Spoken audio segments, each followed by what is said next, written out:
L'on apprend qu'une requête serait envoyée à la Cour d'État pour la levée de l'immunité judiciaire de Bazoum Mohamed et éventuellement de Mahamadou Issoufou, rapporte le Courrier.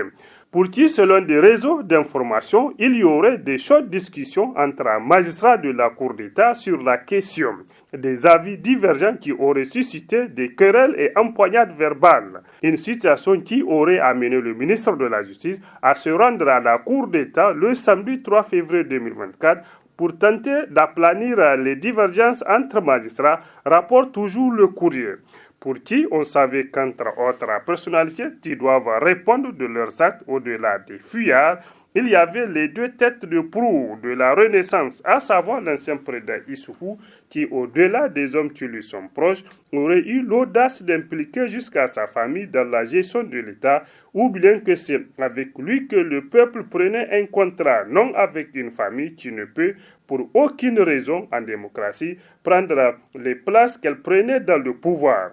Selon les sources du Courrier, son dossier en téléchargement serait ficelé par les services compétents pour atterrir devant la plus haute juridiction qu'est la Cour d'État. Entre-temps, l'on apprend que le dossier de levée d'immunité de Mohamed Bazoum, le président déchu, serait déjà au niveau de la Cour. On se souvient donc que les militaires l'accablaient de haute trahison, un greffe suffisamment grave pour lequel, face à des appels à sa libération, le CNSP a opposé un niet catégorique car ce qu'il aurait fait, aucun autre pays ne peut accepter qu'un de ses citoyens reconnus, même pour revendiquer un pouvoir perdu, ne le fasse, notamment à demander à couper l'électricité sur tout un peuple et à appeler aux sanctions les plus inhumaines contre ses compatriotes. On n'oubliera pas non plus sa tentative d'évasion préparée à l'hollywoodienne comme dans un polar pour l'exfiltrer du palais puis du pays pour l'amener quelque part à l'extérieur, certainement avise les avertis pour animer la résistance en retrouvant certains de ses ministres fuyards auprès de la CEDEAO et sous la protection de la France qui tient à son retour au pouvoir.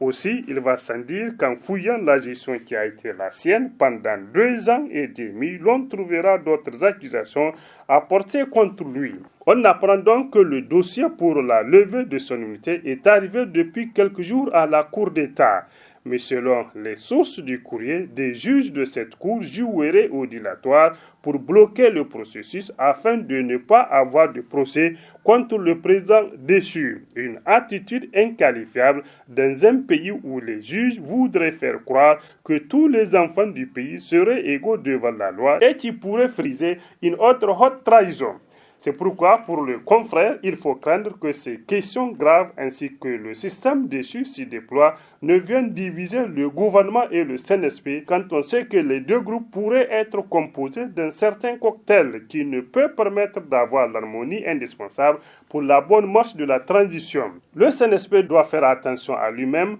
car le PNDS pourrait n'avoir pas dit son dernier mot, ayant plusieurs flèches à son arc, sans oublier aussi que la France a promis de faire échouer la transition nigérienne. Conseil et avertit le Courrier, qui fait constater que le CNSP travaille encore avec certains des hommes du régime renversé, c'est-à-dire sur le titre Justice, Cour d'État, qu'est-ce qui se passe autour de la levée de l'immunité de Bazoum et Issoufou.